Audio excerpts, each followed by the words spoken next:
Hello, welcome to new Reddit voiceover update. Today we will take a look on subreddit, Tales from Tech Support. Enjoy. Doesn't everyone love getting cursed out when doing your job? Well, here's my tale. This is gonna be a long one. TLDR is at the bottom of this post. And AMP, X200B, I'm going to start by setting a background for this tale from tech support. This took place in the summer of 2019 at a private club, think along the lines of a yacht/golf type club. The CEO called my office and the conversation went pretty much like this, and AMP, X200B, me, hi, this is Codebooker from Small Computer Company Inc. How may I be of assistance to you today?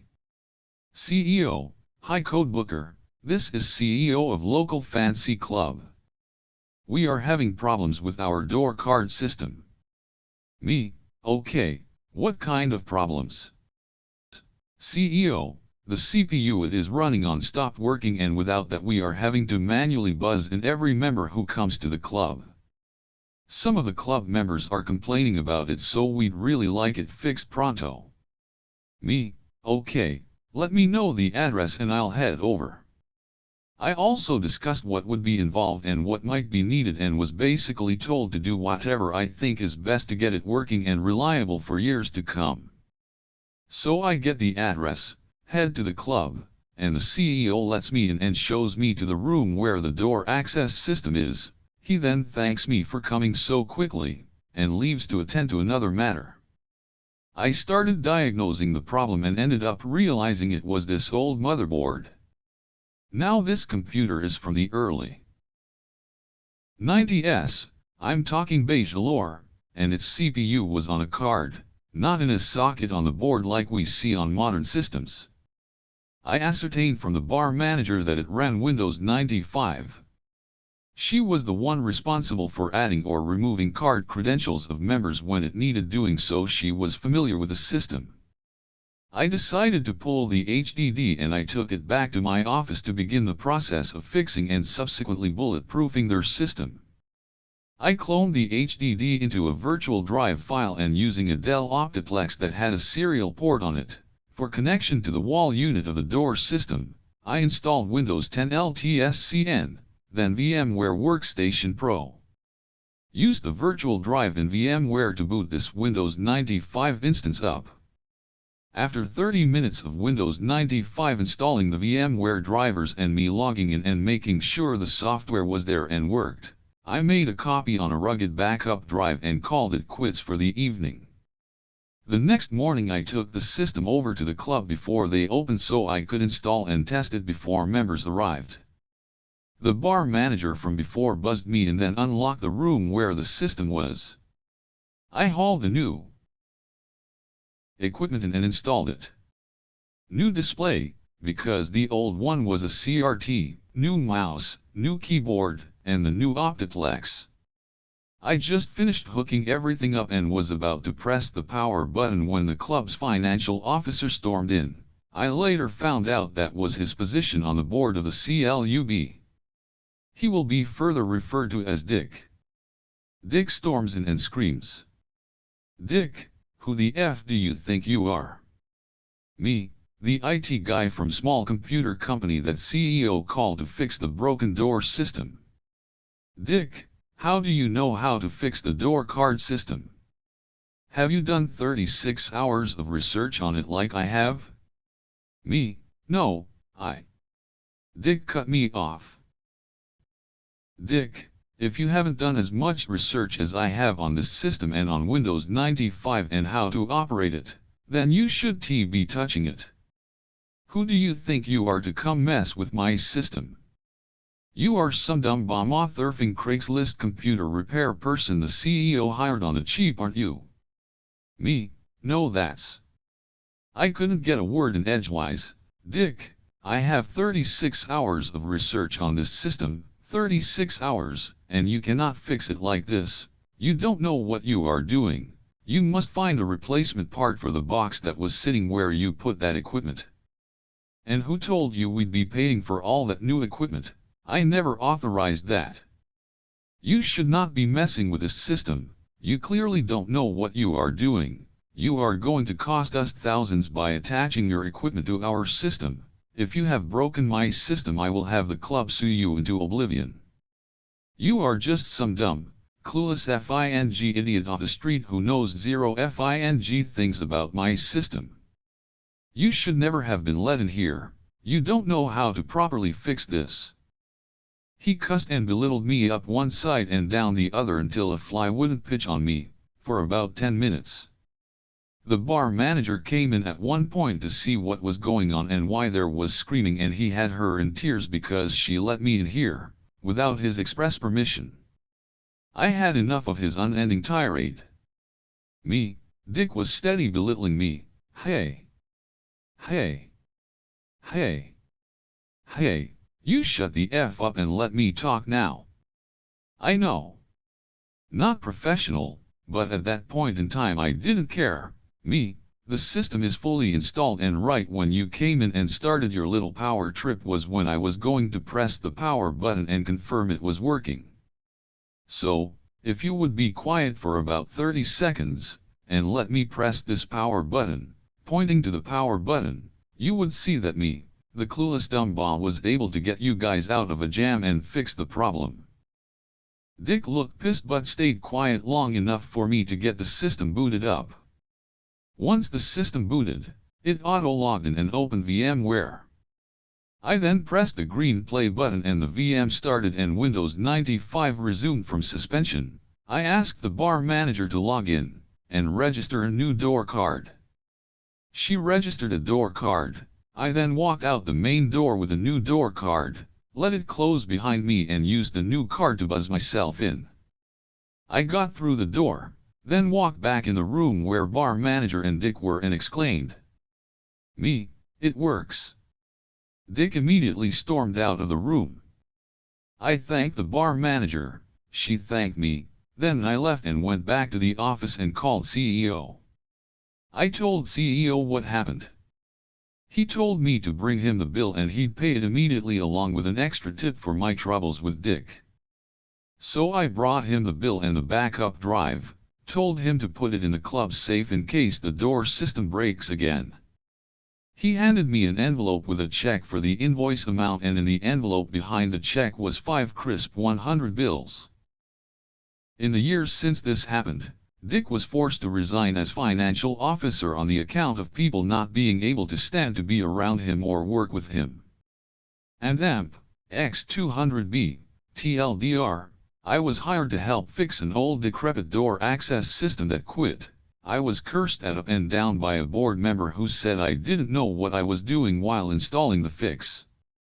Pressed the power button on my fix and it W-orked. Sorry, I can't inventory computers that we have not received yet. Not strictly a tech support story, but reading some of the recent posts got me thinking about this. In my last job involved system and network administration, plus user support. I also was in charge of our equipment inventory, a totally thankless job, plus purchasing and planning. Real jack of all trades situation. The university I worked for had a central team for equipment accounting, which mostly meant they got to nag all the various departments to turn in required paperwork. When a department purchased a computer, as soon the accounts payable folks got an invoice from a vendor, they would assume we had received the device, notify the equipment folks, who would print barcode labels and a form and send it off to the purchasing department. Department minion, would verify model and serial number, indicate building and room number, sign and return the form. This was pretty straightforward 99% of the time. Then one day I got a form and barcodes for 4 or 5 computers I had never heard of. The form had the PO number, so I was able to dig around in our accounting software and find out who had ordered these computers and what the status was, since I normally received all purchases and then delivered them to proper person. When I checked with the professor who had ordered these, he told me they had not been delivered yet. Okay, no problem, we'll get them in a day or two. This was the downside to our accounting folks assuming that invoiced was the same as received. I stuck the form and barcode labels on my corkboard and forget about them. 30 days go by and I get a nasty gram email telling me that if I don't return the form as required, the equipment people will send someone over to put the labels on and we will charge an hourly rate for this.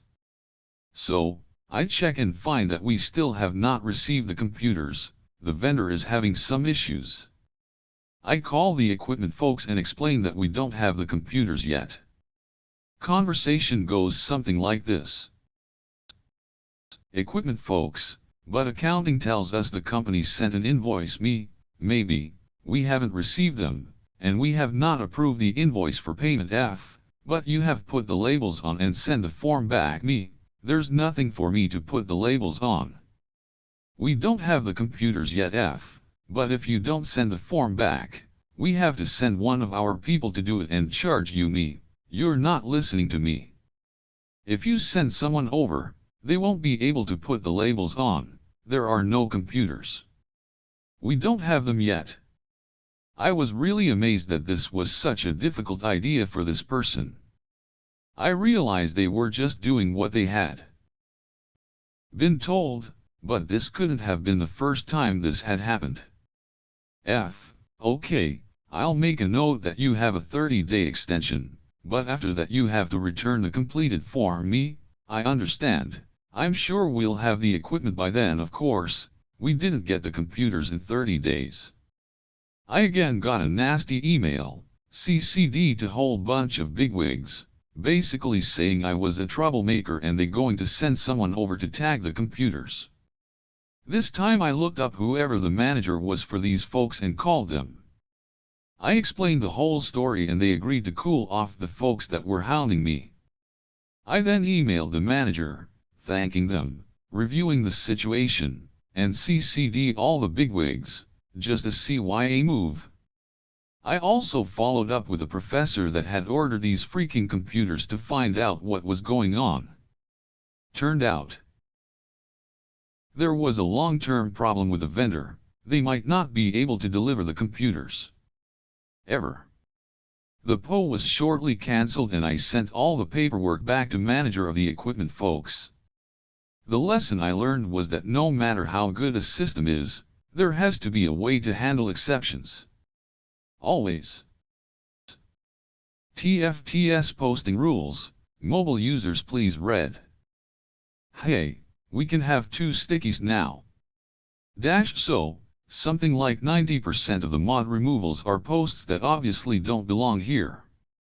When we ask if they check the rules first, almost everyone says, oh sorry, I didn't read the sidebar. And when asked why they didn't read the sidebar, almost everyone says, BB but I'm on mobile. So this sticky is for you, dear non-sidebar reading mobile users. First off, here's a link to the TFTS sidebar www.redit.com/r/talesfromtechsupport/about/a-sidebar for your convenience and non-plausible deniability. Second, here is a hot list of the rules of TFTS. Rule 0, your post must be a story about tech support. https://www.reddit.com/r/tales-from-tech-support/wiki/index-with-irl.e.2205.3 Your post must be written story about expertise, just like it says. Rule 1. Anonymize your info www.reddit.com/r/talesfromtechsupport/wiki/index-with-irl 1.3 Anonymize your info. Keep your personal and business names out of the story. Rule 2. Keep your post SFWs/www.reddit.com/r/talesfromtechsupport/wiki/index-with-irl 2.3 Keep your posts. 26 Comments fluid. People do browse TFTS on the job and we need to respect that. Rule 3. No question posts www.reddit.com/r/talesfromtechsupport/wiki/index-with-irl 3.3 Anaposts Hataska. Question: post here after you figure out what the problem was. Rule 4. No image links / www.reddit.com/r/talesfromtechsupport/wiki/indexwiki. Rule 4.3. No image links. Tell your story with words please, not graphics or memes. Rule 5. No other links / www.reddit.com/r/talesfromtechsupport/wiki/indexwiki. Rule 5.3. Anost and Lani links. Do not redirect us someplace else, even on Reddit. Rule 6. No complaint posts / www.reddit.com/r/talesfromtechsupport/wiki/indexwiki. Rule 6.3. No customer complaint posts. We don't want to hear about it. Really. Rule 7. No pranking, hacking, etc. //www.reddit.com/r/talesfromtechsupport/wiki/indexwiki. Rule 7.3. No pranking or hacking. TFTS is about helping people, not messing with them. Rule and AMP 8734.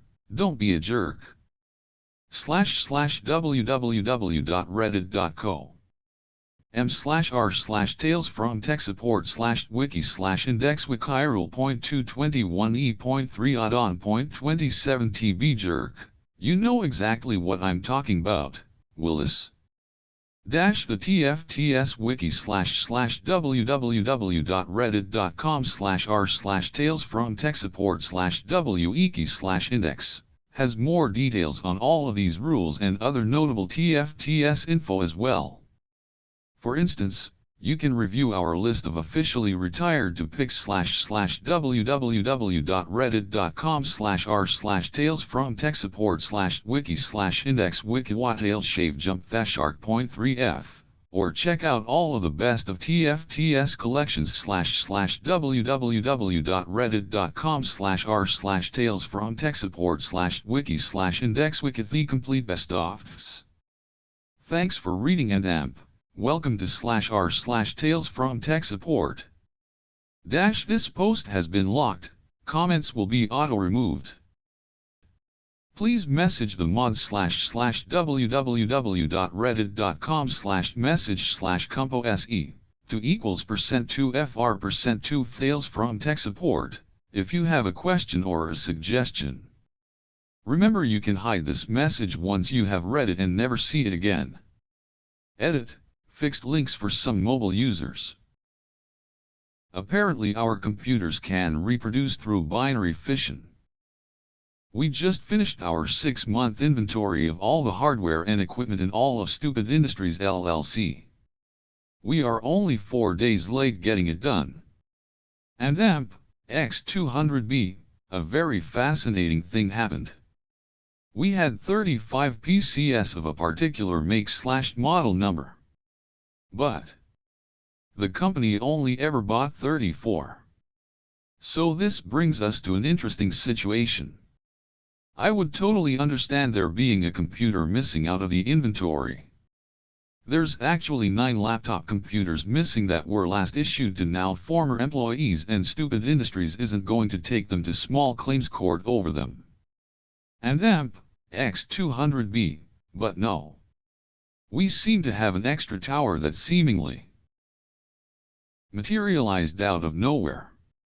And AMP X200B, we spent the day entire going through the repair logs of these 35 towers looking for anything weird. And AMP X200B, turns out the same box got replaced under warranty, twice. And in late March of 2020, the first time Dell told us that we didn't need to send a motherboard back to them and they would send a replacement motherboard and case. About 4 months later, one of us apparently got e-machines to replace the case/motherboard again. The second time around we actually sent the computer back to them. And AMP X200B, the cause of this was twofold. First, this happened during the Great COVID lockdown. The manufacturer wasn't accepting returns on certain customers. They decided to just take our word for the bad part and ship us replacements. The other cause was that the case/fried motherboard was put into the recycle pile and someone pulled it out of the recycle pile because the case/MOBO were still under warranty, threw it on the test bench and it failed and sent in a ticket to get the case/MOBO replaced. And AMP X200B, once they got the new case/motherboard in the mail, it was assembled using spare parts and put into service. And AMP X200B, that's a giant oops and unintentional something, theft/wire fraud. And AMP X200B. Legal contacted our sales rep with a computer company. He got a good laugh about it. And AMP X200B, apparently it fell under shipping problems and COVID madness. He turned around and sent us the bill for the parts and gave us 90% off. That is really not what technology is for. About a year ago, I got a call from a user that had a picture sent to them from a customer that they could not open. She just was double-clicking on the file and it would not open in a standard photo program that they used. They emailed it to me to resolve. I told them that I did not recognize the extension and to please ask the customer to resend the photo in a different format. They asked me how to do that. I said simply email the customer back and ask them to change the format to something like a GIF or JPG format. They said that did not work and that they still could not open it. I asked, so what did the customer format it to this time? She said I changed it to a JPG. I asked how could you reformat it if you cannot open it? She said I renamed it to pic1.jpg. Shaking my head I said, that is not how reformatting works. She asked, can't you just do it? I said no, I do not know how. I am not familiar with that format. I will have to research it a minute. After about 2 minutes of reading up on the HEIC format after a quick DuckDuckGo search, I see that it is a simple iPhone picture format. 2 minutes more and I find a free online converter and, bingo, was able to convert the file. I then emailed a new JPG back to the user and sent them a link and instructions how to use the website, which was basically upload the file, press a convert button, and then download the JPG. She responded thanks. But I will just send it to you to convert from now on. I retorted, I am sorry but that not is what technology is for. I will be glad to locate a codex so your program can open it or a small program that can perform this on your computer and even give you training on how to do this yourself, but I will not be taking on the added responsibility of opening problematic files for you on an ongoing basis without approval from my boss and yours. Would you like me to go ahead and contact them to discuss the matter? She ended with no thanks. P.S. The company did not want to spend the 99 cents that it would take to purchase an add-in to Photos in Windows 11 to handle the file format easily. So, I downloaded a small app that would reformat the file easily, installed it, and taught the user how to use it. Her response was, that's it? That is all I have to do. Yep, yes, it is. Thank you for watching. If you like the video, please like and subscribe. If you want to see your favorite subreddit in next video, leave a comment.